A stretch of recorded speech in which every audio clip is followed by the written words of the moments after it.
Hello and welcome to Ouster's first quarter 2025 earnings conference call. All lines have been placed on mute to prevent any background noise. After today's presentation and remarks, there will be an opportunity to ask questions. If you would like to ask a question during this time, simply press star followed by the number one on your telephone keypad. If you would like to withdraw your question, press the pound key. The call today is being recorded, and a replay of the call will be available on the Ouster Investor Relations website an hour after the completion of this call. I'd now like to turn the conference over to Jim Fanucci, Investor Relations. Please go ahead.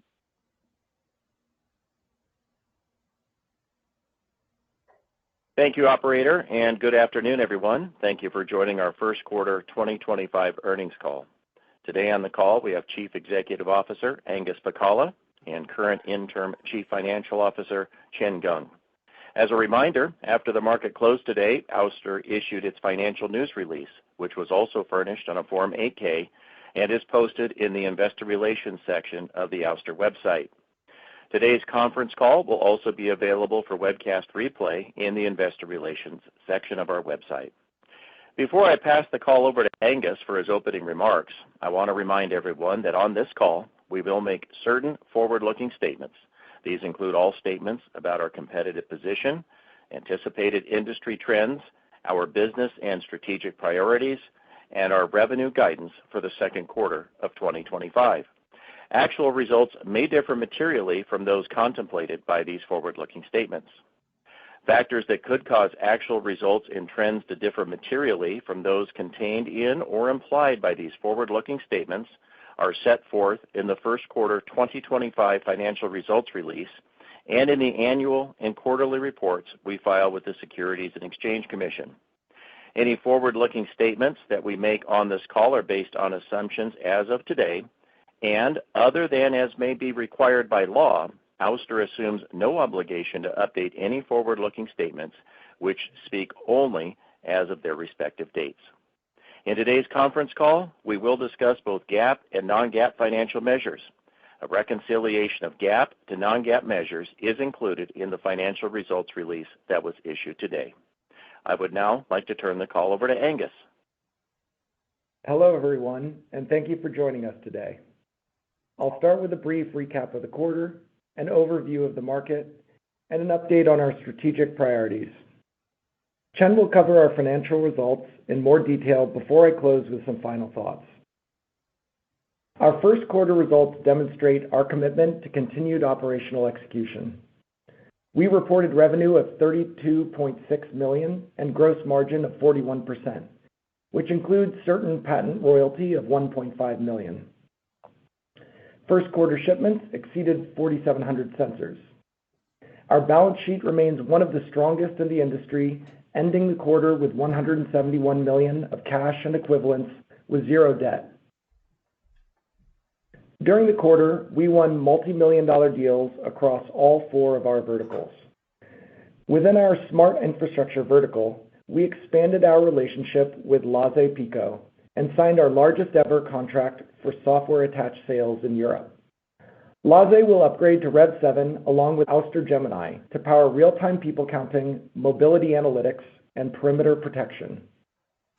Within the industrial vertical, we closed a multi-million-dollar deal with Komatsu, one of the world's largest heavy equipment manufacturers, to equip their next-generation autonomous mining equipment. By replacing legacy 2D LiDAR systems with short and long-range Rev 7 sensors, we are helping Komatsu increase productivity and reduce the total cost of ownership. Within automotive, we were chosen by the mobility subsidiary of a global OEM to supply both short and long-range sensors to support the development of their autonomous vehicles. Finally, in our robotics vertical, we continue to expand our relationship with the world's largest provider of mapping and navigation. Ouster is a physical AI company, leveraging our expertise in advanced perception solutions to enable intelligent, real-world autonomy across industries. Our digital LiDAR sensors, combined with our AI software, empower autonomous systems to perceive, understand, and interact with the physical world in real time. Physical AI demands hardware and software that is not only intelligent, but rugged and scalable, qualities that we embed in every product. Turning to our 2025 strategic priorities, we progressed across all three key focus areas. 1, scaling the software-attached business. 2, transforming the product portfolio. And 3, executing towards profitability. Starting with the software-attached business, we had our strongest quarter yet, landing our largest ever contract for software-attached sales in Europe.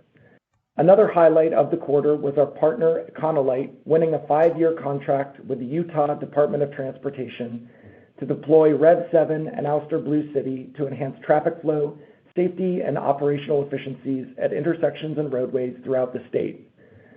The Utah DOT assessed multiple LiDAR detection systems, and our solution, in conjunction with Econolite, received the highest overall score. In addition to Utah, we see the potential to expand into additional states as part of the United States DOT's grant for the Connected West project.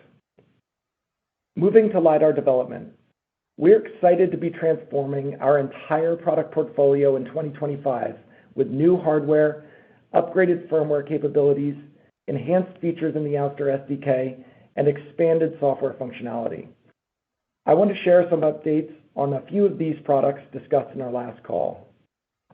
We continue to see robust customer interest in on-sensor 3D zone monitoring. For industrial and material handling operators, this firmware feature supports collision avoidance on moving vehicles with warnings, deceleration, and emergency stop. By leveraging Rev7 and 3D zone monitoring, we recently secured a collision avoidance program with one of the world's largest manufacturers of material handling equipment. I'm optimistic that we will be able to further expand our industrial footprint with this feature.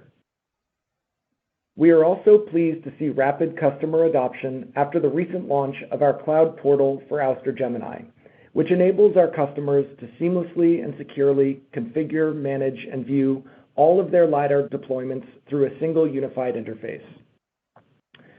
Since its launch last quarter, we already have dozens of customers managing hundreds of their sites on Gemini Portal, allowing these customers to optimize their operations at any time and anywhere. With Gemini Portal, we have combined the convenience of cloud data and device management for Gemini customers for the first time, a key feature for scaling customer deployments. Gemini Portal also supports Ouster Blue City, our turnkey traffic management solution to improve traffic management and road safety for all road users. Blue City is the first digital LiDAR solution to leverage a deep learning model for traffic management. And in the first quarter, we achieved a major development milestone in our collaboration with NVIDIA to bring physical AI to cities around the world. Blue City's proprietary AI model has now been trained on over 4 million labeled objects collected from 800 sites, encompassing diverse traffic patterns, intersection designs, and environmental conditions using NVIDIA's advanced computing technology for real-time inference at the edge. Deep learning offers significant advantages over classical algorithms, including improved generalization, persistent object detection, and continuous improvement. This expands upon Ouster's long-standing relationship with NVIDIA, including our integration with NVIDIA Drive for autonomous vehicles, NVIDIA Isaac for industrial and robotics, and the NVIDIA Metropolis ecosystem for smart city applications. In addition to reaching new milestones and shipping new firmware and software products, our next-generation L4 and Chronos custom silicon remain on track to bring significantly improved performance, reliability, and security to the Ouster product family. Recent conversations with leading automotive and industrial accounts reinforce the value of our digital LiDAR roadmap, and we estimate these innovations will more than double our current addressable market. Finally, our solid first quarter results represent another step in our execution towards profitability. We continue to align with our long-term framework of 30 to 50% annual revenue growth, maintaining gross margin of 35 to 40%, and operating expenses at or below third quarter 2023 levels, irrespective of the patent royalty. Last week, we announced the appointment of Ken Gianella as Chief Financial Officer, effective May 19th. Ken was most recently the CFO and COO at Quantum Corporation and has extensive operations and finance experience in the technology and communications industries with both public and private companies. I am confident he will have a positive impact on Ouster. I also want to thank Chen, who will remain with Ouster in his expanded role as Senior Vice President of Strategic Finance and Treasurer, for leading the finance group through this transition period.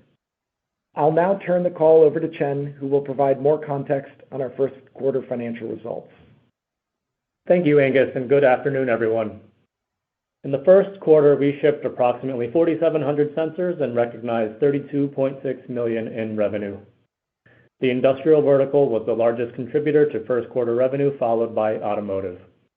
We shipped large volume deals to support applications in warehouse autonomy, robotaxi, and yard logistics. First quarter gross margin increased by 1,200 basis points year-over-year to 41%. Gross margin strength reflects the benefit of higher revenues, favorable product mix, and the patent royalty. As Angus stated, our first quarter results include approximately $1.5 million in patent royalty following a confidential legal ruling. This had a positive impact of approximately 300 basis points on GAAP and non-GAAP gross margin. We continue to view 35 to 40% as an appropriate annual gross margin target for the business.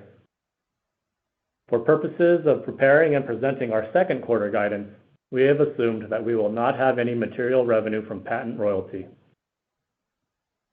GAAP operating expenses of $37 million in the first quarter were up 12% over the prior year. The increase was primarily driven by higher litigation expenses. We expect operating expenses to fluctuate on a quarterly basis, largely due to the timing of R&D project spending and litigation costs, and remain committed to keeping our operating expenses at or below third quarter 2023 levels. Our balance sheet remains among the strongest in the industry, with cash equivalents, restricted cash, and short-term investments of $171 million at March 31st. During the first quarter, we did not receive any proceeds from our ATM.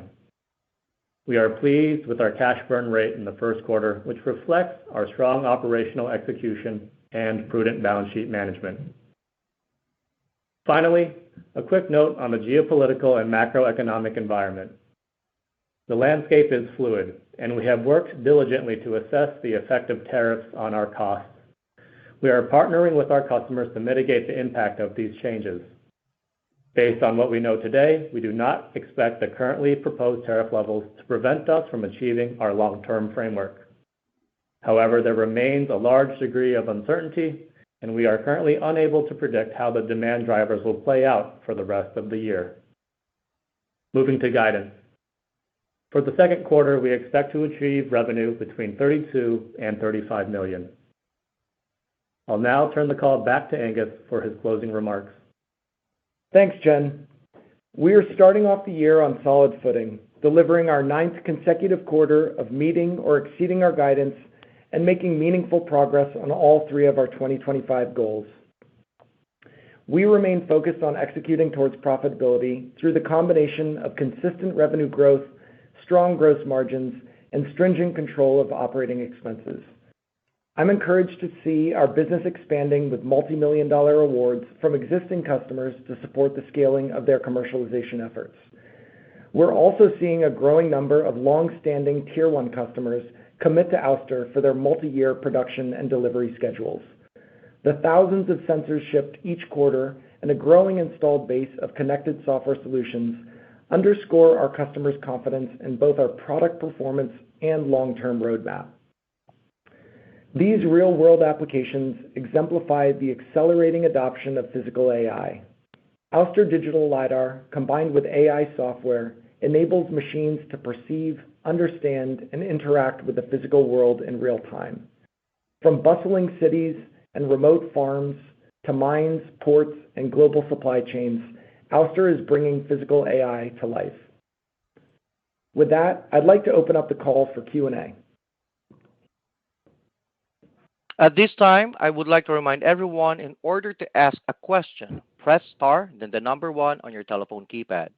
We will pause for just a moment to compile the Q&A roster. Your first question comes from the line of Richard Shannon from Craig-Hallum Capital Group, LLC. Please go ahead. All right. Thanks, Agus and Jen, for taking my questions. First one I want to ask is on gross margins.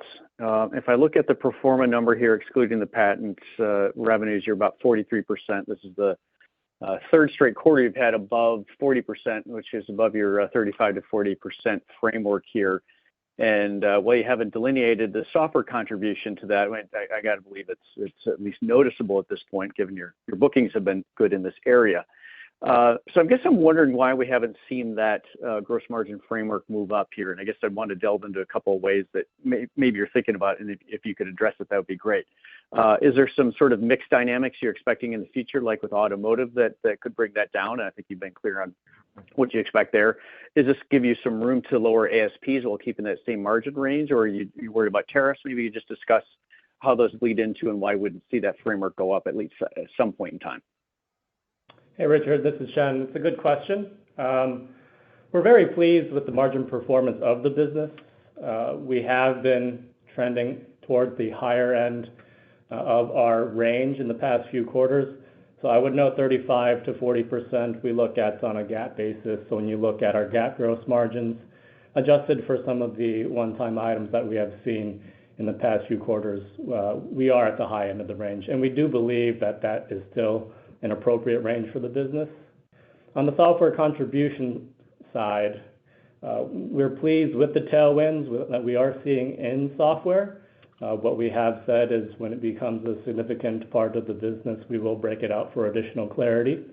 And so we'll continue to work on our software efforts. And when it's time to give you some additional detail, we'll give it at that time. Okay, great. Well, we look forward to seeing that. You guys have done an excellent job in that regard. My second question is regarding the new products. And I know you, Angus, you mentioned this in your prepared remarks, at least last quarter, perhaps before, but I certainly remember it last quarter, when you're talking about new products enabling you to double your TAM here. And specifically in your remarks today, you talked about, I think, conversations in the, automotive and industrial markets that add a little bit more detail to that. So I guess I'm wondering if you could talk to the improvements with the new L4 and Chronos chips are going to give you, and what specific areas should we expect to see TAM expansion, and over what time should we see that happen?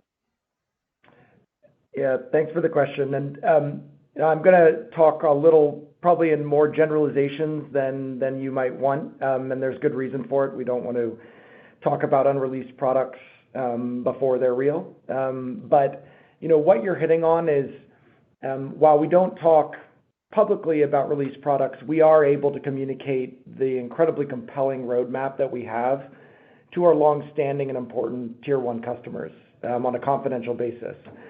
And the product releases, some are imminent enough, in the next year that we're starting to use that to move customers that are looking for a particular set of features, reliability, ruggedization, functional safety certifications, these kinds of things, that are looking for those in order to move into production, communicate those and kind of cement a longer-term relationship with a customer that already may be a long-term relationship, but one that needs to move into production. So, I see the coming product releases as the most significant, most transformational set of product releases in the company's history, roughly a doubling of our addressable market, and we're already seeing some of that impact again. Positive impact where we're able to share our roadmap behind closed doors with our most important customers. So a lot more to come on that, but definitely positive signals coming from the roadmap conversations. Great, thanks for that detail. I will jump out of the queue.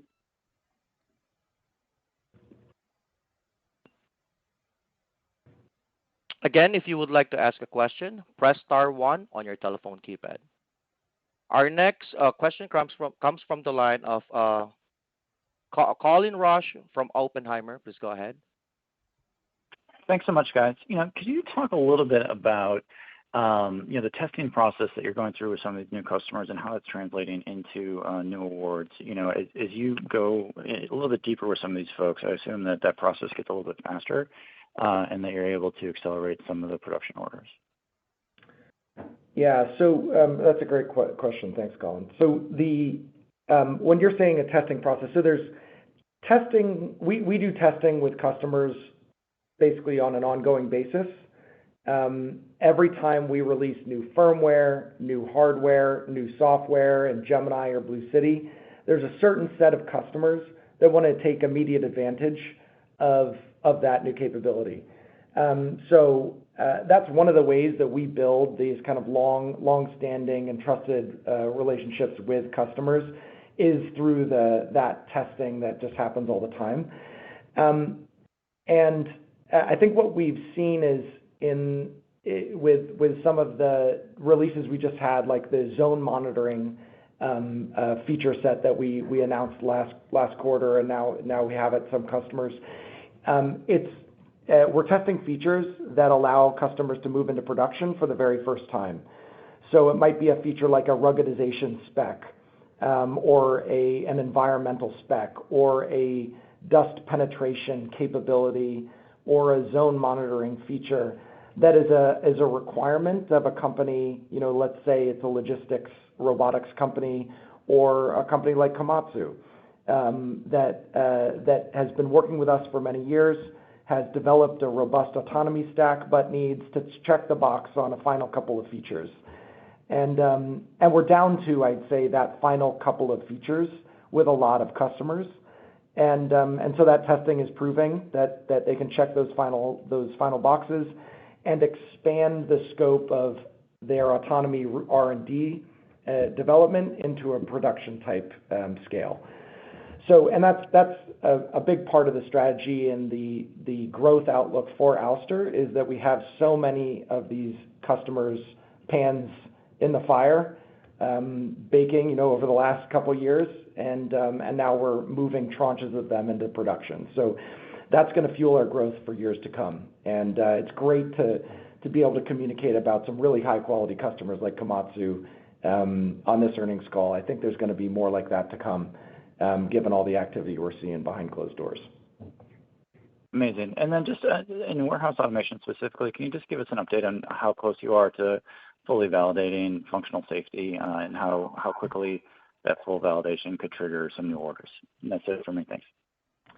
Yeah, so the functional safety certifications and capability is important and coming in future products that we're releasing. We're not giving a lot of detail there, but it's a major focus of future products coming from Ouster. Now, the value that we bring is that traditionally we play in a non-functionally safe LiDAR space, meaning that you need to, as a customer of Ouster, if you're using our products and you want to use them in places where you need to protect human lives, you need to go through your own certifications and usually build redundancy into your system adjacent to the LiDAR. With functionally safe LiDAR, we can tap into new markets that rely solely on the LiDAR itself to provide that safety for humans in and around the vehicle. So the customer can sidestep a safety certification or cost and time associated with system level certification. There's a huge amount of value there. There's a huge established market for functionally safe LiDAR, and we've been investing in this for a long period of time. So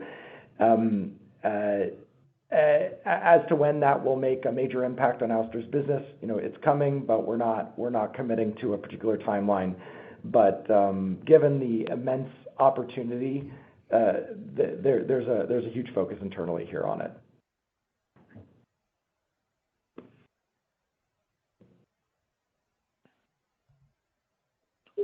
Our next question. Okay. Our next question comes from the line of Casey Ryan from Westpark Capital. Please go ahead. Good afternoon, everybody. There's a lot of exciting things to talk about here for the quarter.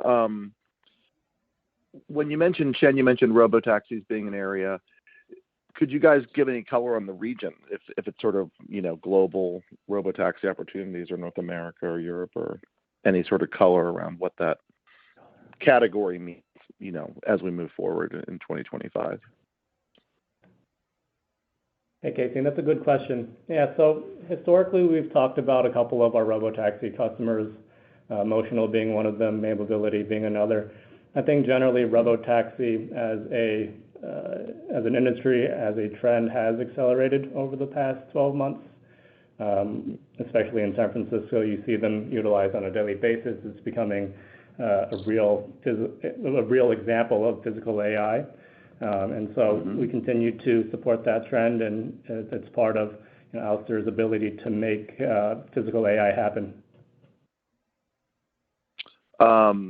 Okay, and so Emotional and May, I think, are sort of North American centric, if that's fair to say. Is that? Yeah, so that's jive with your view? Yeah, so right now, I mean, those are two of our high-profile named robotaxi customers. We have some robo-trucking customers, but largely we're tapping into a North American market.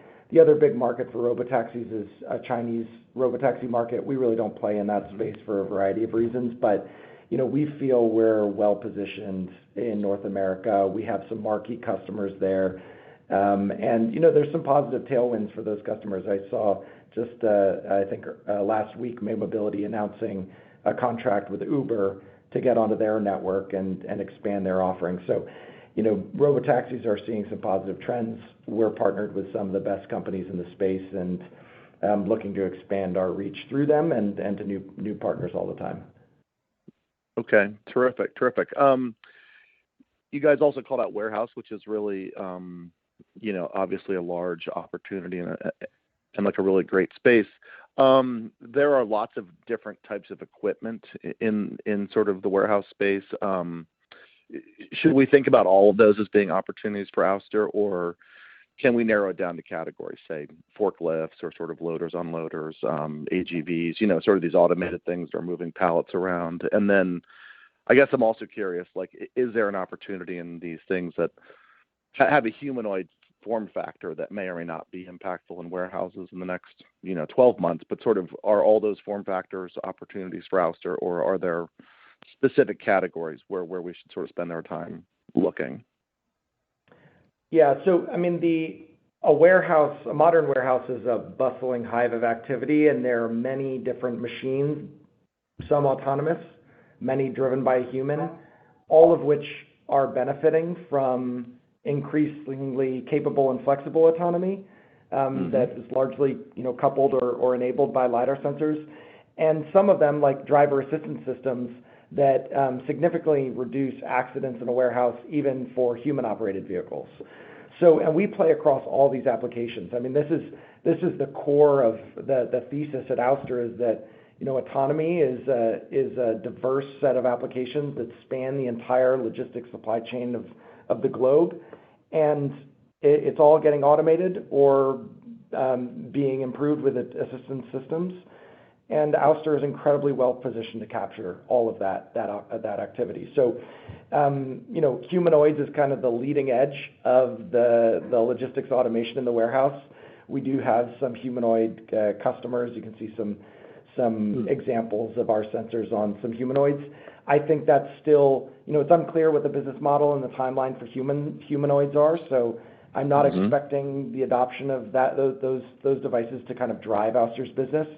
But the good thing is that there's such an obvious cost benefit for driving more automation into a warehouse, filling labor shortages with automation, and improving safety with assistance features, that you talk to any warehousing robotics or OEM equipment manufacturer, and they have an automation strategy, and Ouster is doing a really good job of blanketing this market.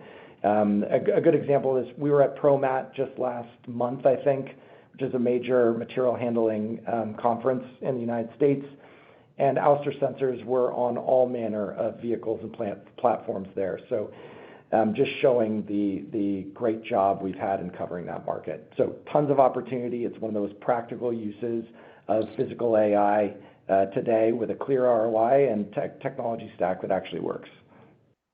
Yeah. Okay. Well, that's actually helpful and very, Very encouraging. Kind of the last thing I want to, I know we're all eager to sort of get a software hardware breakout and sort of dig into the impacts, around margins. But what can you say trend-wise about sort of just where you've had just sensor sales or sort of sensor pricing?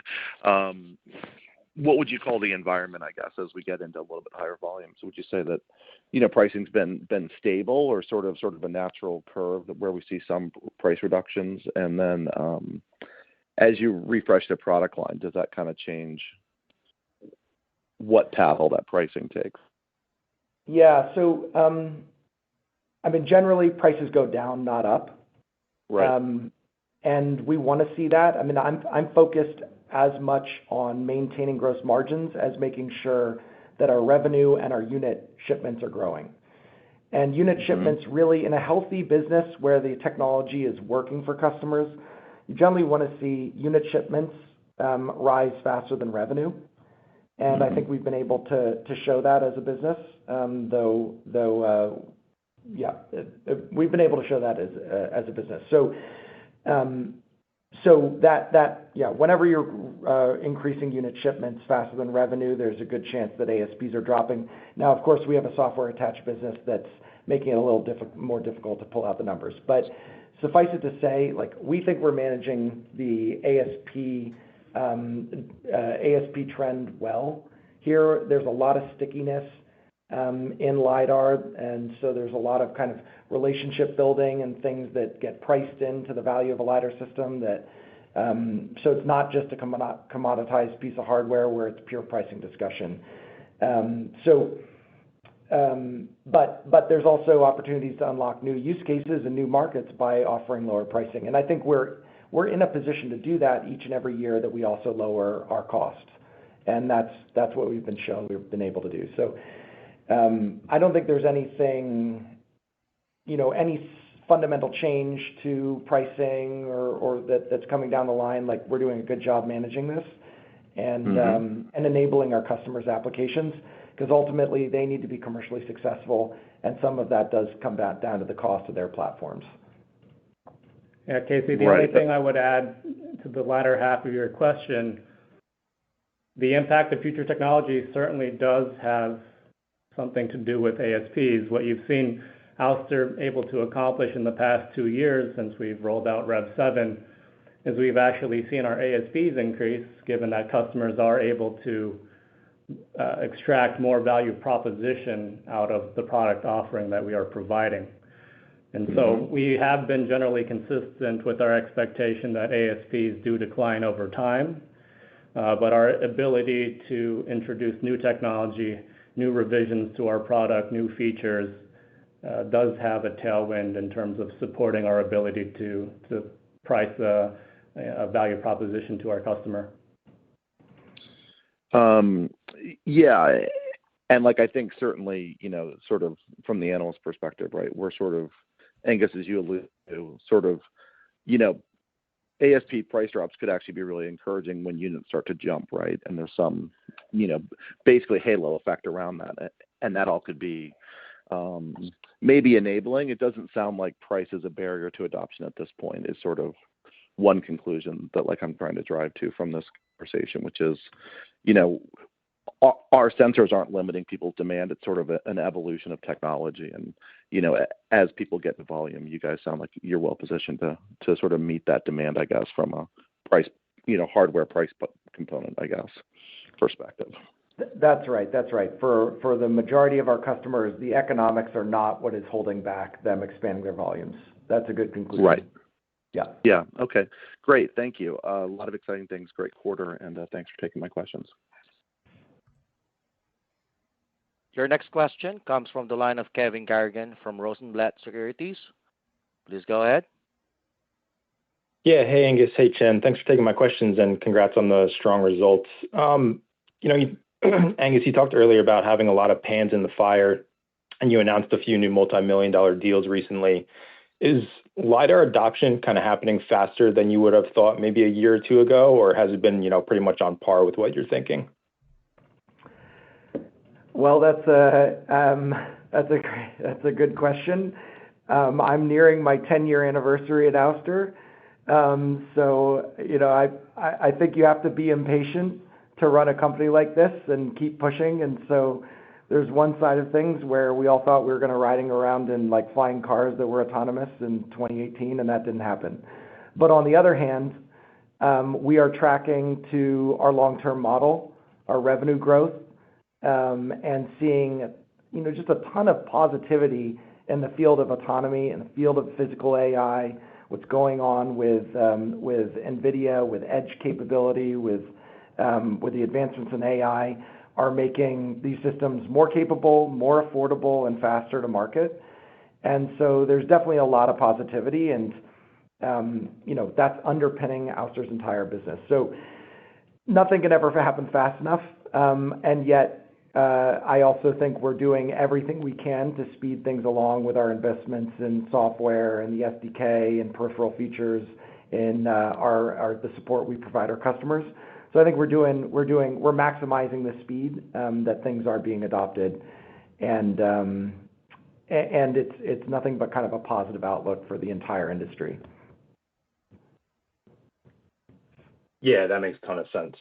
Okay, great. And then, Chen, you mentioned, you're not seeing any impacts from tariffs at the moment, but, I'd just love to hear any commentary from customers you can give on whether they're just kind of going about business as usual because things are so fluid and whatever kind of happens, or are they trying to readjust strategies at all? Anything, you're hearing about how customers are looking at this market would be great. Yeah, sure. It's a good question. We were just talking about this earlier today. We honestly haven't seen much disruption to our business because of the tariffs. There might be some minor things moving here and there, but overall, I think automation is just such a strong trend.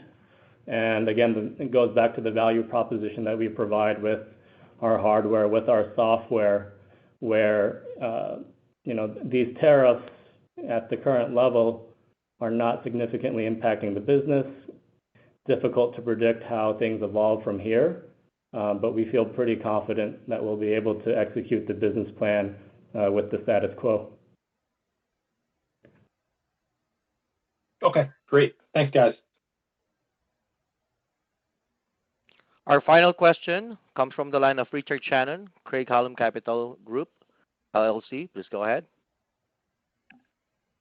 Hi, guys. Thanks for letting me ask a follow-up, and I just have one here. I can't remember how long it's been since we've heard this question on the call, but I always love to get your thoughts here from the competitive dynamic here. So we've seen a lot of other LiDAR companies have been focused in the automotive space for a long time and have seen the difficulty there in the last year or two, and obviously refocused their businesses in other markets where you've been there, frankly, since the beginning here. Wondered, Angus, if you're seeing any changes in the competitive dynamics here with other companies who used to be in those spaces primarily, now coming into your non-automotive markets, and how you're responding to that. Yeah. Well, first, I'd love to point out that Ouster has continued to be correct in our thesis that there has been plenty of time to develop automotive LiDAR solutions, given the pace of LiDAR adoption in the automotive industry. It's been our founding thesis, diversifying into other industries, and being around to be able to be ideally a major player in the automotive industry in the future. So that's still on track. When it comes to our auto-centric competitors, maybe rethinking their strategy and moving into our diverse verticals, I mean, I really haven't seen their fits and starts. I think each and every earnings cycle, one of our competitors has kind of a refresh of their perspective and some announcement about moving into adjacent industries. But I've never seen the consistent push quarter after quarter required to develop ground-up solutions, ground-up hardware, ground-up software, ground-up commercial efforts to be a long-term player in this space. So may change in the future. I'm surprised, frankly, that there hasn't been more of a pivot. I think Ouster has emerged as a leading player in diverse end markets, but so far it's just fits and starts from, I think, our competitors. Okay, appreciate that perspective, Angus. That's all for me. I will now turn the call back over to Angus Pacala for closing remarks. All right. Well, thanks everyone for joining the call. We look forward to speaking with you all again next quarter. Thanks, and have a good day. Ladies and gentlemen, that concludes today's call. Thank you all for joining. You may now disconnect.